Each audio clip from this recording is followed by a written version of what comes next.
Halo Sobat Kimia, kembali lagi bersama saya, Patricia Levi Gondaso, NIM 1801060054 dari kelas B mahasiswi semester 4. Pada kesempatan ini saya akan menampilkan video pembelajaran dengan materi tentang larutan penyangga. Video ini dibuat untuk memenuhi tugas komputer untuk kimia dengan dosen pengampu Pak Heru Kristianto SSD MPD. Baik, adapun kompetensi dasarnya, standar kompetensinya ialah memahami sifat-sifat larutan asam basa, metode pengukuran dan terapannya. Selanjutnya kompetensi dasarnya antara lain 4.3 mendeskripsikan sifat larutan penyangga dan peranan larutan penyangga dalam tubuh makhluk hidup. 4.4 menggunakan kurva perubahan harga pH pada titrasi asam basa untuk menjelaskan larutan penyangga. Adapun indikatornya, antara lain yang pertama menjelaskan pengertian larutan penyangga, yang kedua menjelaskan bagaimana suatu larutan penyangga dapat mempertahankan pH, yang ketiga membuat larutan penyangga melalui percobaan, yang keempat memformulasikan dan menghitung pH larutan penyangga, dan yang terakhir menjelaskan peranan larutan penyangga dalam kehidupan sehari-hari. Berikut adalah daftar materi pokok yang akan saya jelaskan. Yang pertama, pengertian dari larutan penyangga. Yang kedua, pH larutan penyangga. Yang ketiga, larutan penyangga dalam kehidupan sehari-hari. Jadi baik, yang pertama pengertian larutan penyangga. Larutan penyangga atau buffer adalah larutan yang mengandung zat-zat yang mencegah perubahan pH atau konsentrasi hidrogen larutan tersebut. Larutan penyangga itu sendiri terdiri atas dua. Yang pertama, larutan penyangga asam, dan yang kedua, larutan penyangga basa. Perhatikan video berikut untuk lebih memahami sifat dari larutan penyangga. Pada video ini terdapat gelas kimia, yang mana dalam gelas tersebut terdapat dua partikel dengan warna yang berbeda. Partikel yang berwarna hijau merupakan basa konjugasi, yakni CH3COO-, dan partikel yang berwarna ungu merupakan asam lemah, yakni CH3COOH.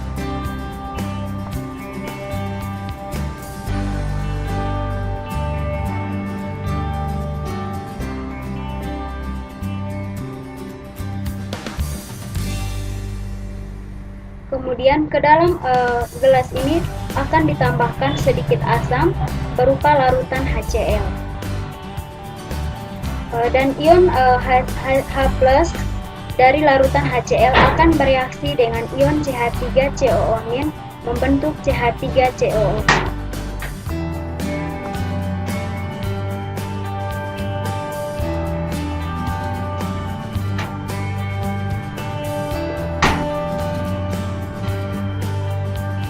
Selanjutnya pada gelas kimia tersebut akan ditambahkan juga sedikit basa atau wahamin berupa larutan NaOH. Dan larutan NaOH atau ion OH- ini akan bereaksi dengan asam atau ion H+ membentuk CH3COO-.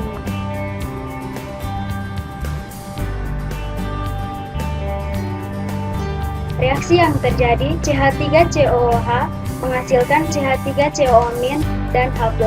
Pada penambahan sedikit asam atau H+, kesetimbangan akan bergeser ke arah kiri, sehingga reaksi mengarah pada pembentukan CH3COOH.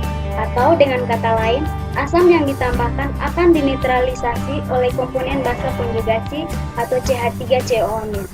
Dan pada penambahan basa atau OH-, kesetimbangan akan bergeser ke arah kanan, yakni reaksi pembentukan CH3COO- dan H+, sebagaimana untuk mempertahankan konsentrasi ion H+ yang menjadi berkurang karena OH- yang ditambahkan. Yang ditambahkan akan bereaksi dengan ion H+ membentuk H2O. Dengan kata lain, basa yang ditambahkan akan dinetralisasi oleh komponen asam lemah atau CH3COOH. Selanjutnya, larutan penyangga asam. Larutan penyangga asam berasal dari asam lemah dan basa konjugasinya. Basa konjugasi disediakan oleh garam. Contoh larutan penyangga asam antara lain yang pertama, CH3COOH dan CH3COO-, di mana CH3COO- disediakan dari garamnya, misalnya CH3CONa atau CH3COO2 kali Ba. Yang kedua, HF dan F-, di mana F- disediakan dari garamnya, misalnya NaF atau CaF2. Adapun pembuatan larutan penyangga asam, larutan penyangga asam ini dapat dibuat dengan dua cara. Yang pertama, cara langsung, yakni asam lemah akan dicampur dengan garamnya, contohnya CH3COOH akan bereaksi dengan CH3COONa. Yang kedua, cara tidak langsung, asam lemak berlebih dicampur dengan basa kuat, contohnya CH3COOH dan akan bereaksi dengan NaOH. Pada akhir reaksi, asam lemak tersebut akan bersisa. Pada video ini terdapat gelas kimia yang berisi campuran larutan 50 ml H2CO3 0,1 molar dan 50 ml NaHCO3 0,1 molar. Kemudian larutan tersebut akan diukur pH-nya menggunakan pH meter yakni sebesar 7,4 dan akan disediakan 3 gelas kimia. Ke dalam 3 gelas kimia tersebut akan dimasukkan campuran larutan dengan jumlah yang sama.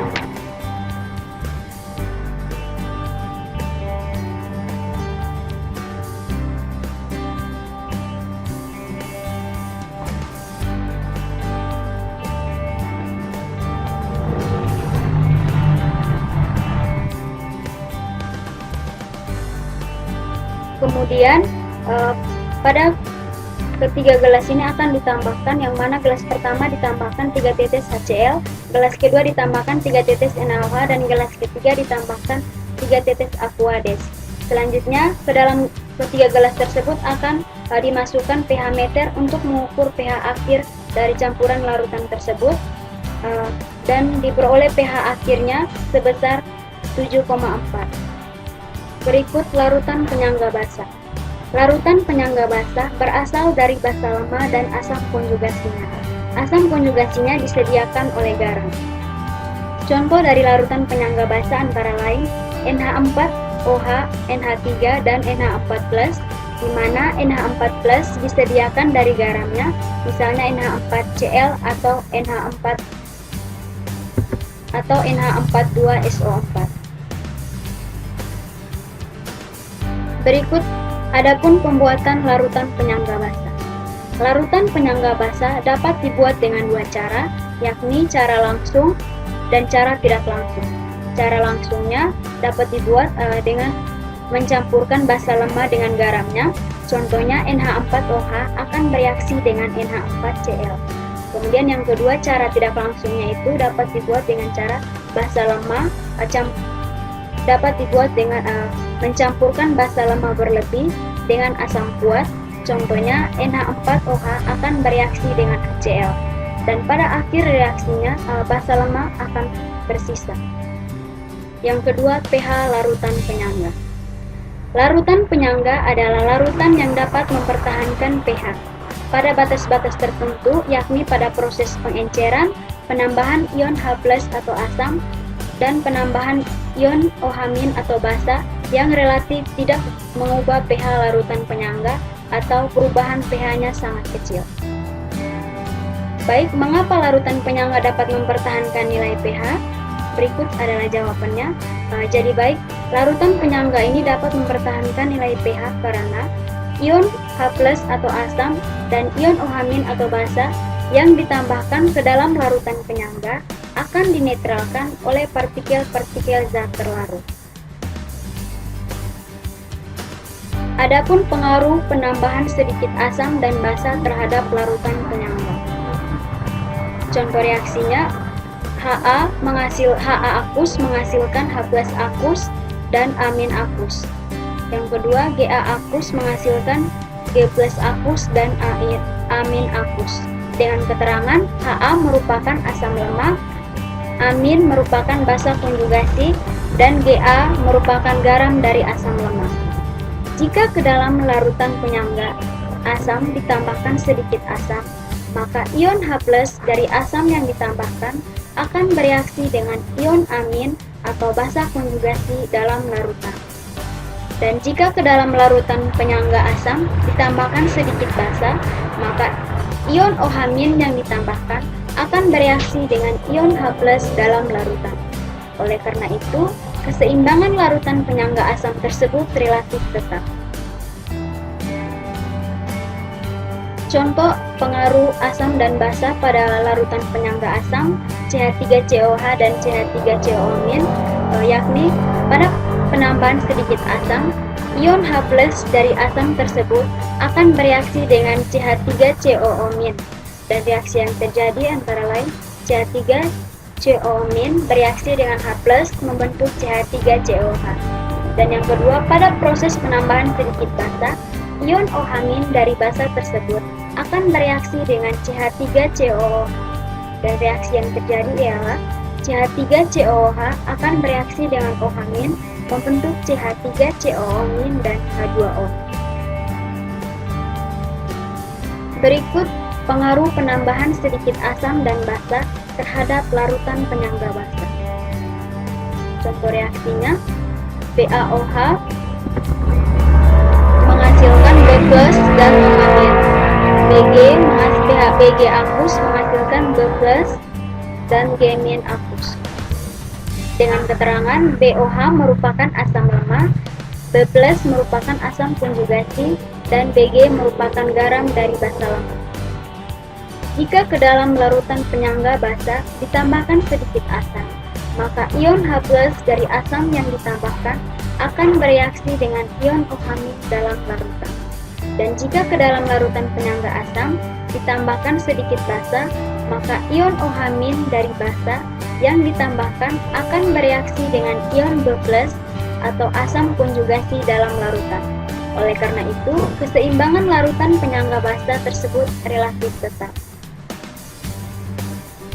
Contoh pengaruh asam dan basa pada larutan penyangga basa NH4OH, NH3 dan NH4+, yakni pada proses penambahan sedikit asam, proses yang terjadi ion H+ dari asam tersebut akan bereaksi dengan NH3, dan reaksi yang terjadi ialah NH3 akan bereaksi dengan H+ membentuk NH4+. Yang kedua, pada penambahan sedikit asam, prosesnya ion OH- dari basa tersebut akan bereaksi dengan NH4+, dan reaksi yang terjadi ialah NH4+ akan bereaksi dengan OH- membentuk NH3 dan H2O. Selanjutnya adapun rumus untuk menghitung pH dari larutan penyangga asam. Besarnya pH larutan penyangga asam bergantung pada besarnya tetapan ionisasi asam lemak atau Ka dan konsentrasi basa konjugasinya atau konsentrasi dari amin. Rumus untuk mencari konsentrasi H+, konsentrasi H+ sama dengan Ka dikali dengan konsentrasi Ha dibagi dengan konsentrasi amin, atau Ka dikali dengan mol dari Ha dibagi dengan mol dari amin. Dan rumus untuk mencari pH dari larutan penyangga asam, pH sama dengan min log konsentrasi H+, atau pKa tambah log konsentrasi Ha dibagi dengan konsentrasi amin, atau pKa ditambah dengan log mol dari Ha dibagi dengan mol dari amin. Dengan keterangan di mana konsentrasi Ha merupakan konsentrasi asam lemak, konsentrasi amin merupakan konsentrasi basa konjugasi, mol dari Ha merupakan mol asam lemak, dan mol dari amin merupakan mol dari basa konjugasi. Berikut cara untuk menghitung pH larutan penyangga basa. Besarnya pH larutan penyangga basa bergantung pada besarnya tetapan ionisasi basa lemak atau Kb dan konsentrasi basa konjugasinya atau konsentrasi B+. Rumus untuk mencari konsentrasi larutan penyangga basa atau konsentrasi OH-, konsentrasi OH- sama dengan Kb dikali dengan konsentrasi BOH dibagi dengan konsentrasi B+, atau Kb dikali dengan mol BOH dibagi dengan mol dari B+. Rumus untuk mencari pH dari larutan penyangga basa, terlebih dahulu kita harus mencari nilai pOH dari larutan tersebut. pOH-nya dengan rumus pOH sama dengan min log konsentrasi OH- atau BKB tambah log konsentrasi BOH dibagi dengan konsentrasi B+, atau PKB tambah log mol BOH dibagi dengan mol dari B+. Jadi rumus untuk mencari pH-nya sama dengan 14 dikurangi dengan pOH, dengan keterangan di mana konsentrasi BOH merupakan konsentrasi basa lemah, konsentrasi B+ merupakan konsentrasi asam konjugasi, mol BOH merupakan mol basa lemah, dan mol dari B+ merupakan mol dari mol dari asam konjugasi. Dan yang ketiga, larutan penyangga dalam kehidupan sehari-hari. Proses-proses kimia di dalam tubuh menghasilkan beberapa zat kimia seperti karbon dioksida dan ion hidrogen. Hal tersebut dapat mempengaruhi pH darah. pH darah yang terlalu rendah atau terlalu tinggi dapat berbahaya bagi tubuh. Yang mana pH darah terlalu rendah disebut asidosis dan pH darah yang terlalu tinggi disebut alkalosis. Di dalam darah terdapat larutan penyangga untuk mempertahankan pH darah yakni sebesar 7,4. Berikut ada pun video tentang larutan penyangga dalam kehidupan sehari-hari.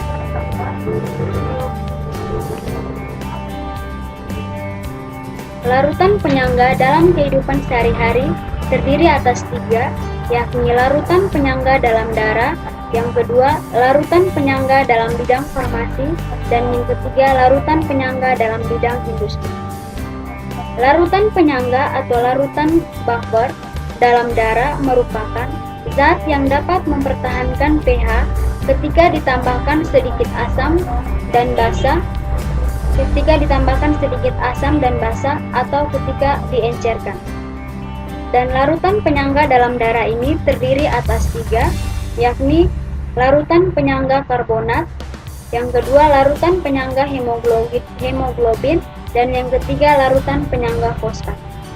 Larutan penyangga karbonat dan larutan penyangga fosfat berfungsi untuk mengontrol dan mengatur pH darah agar tetap stabil. Sedangkan larutan penyangga hemoglobin berperan dalam proses pengikatan oksigen oleh darah dan bekerja baik pada pH kurang lebih 7,3 sampai dengan 7,4 sehingga dalam darah pentingnya larutan penyangga. Yang kedua, larutan penyangga dalam bidang industri. Misalnya pada sampo bayi, pada dasarnya rambut tersusun dari protein keratin. Ikatan kimia pada protein rambut adalah ikatan hidrogen dan sulfida. Ikatan tersebut stabil pada pH 4,6 sampai dengan 6,0.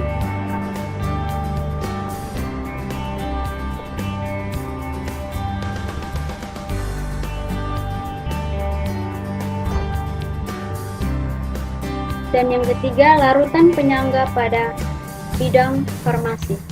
Contohnya pada cairan tetes mata mengandung larutan penyangga yang berfungsi untuk menetralisirkan mata dari rasa perih.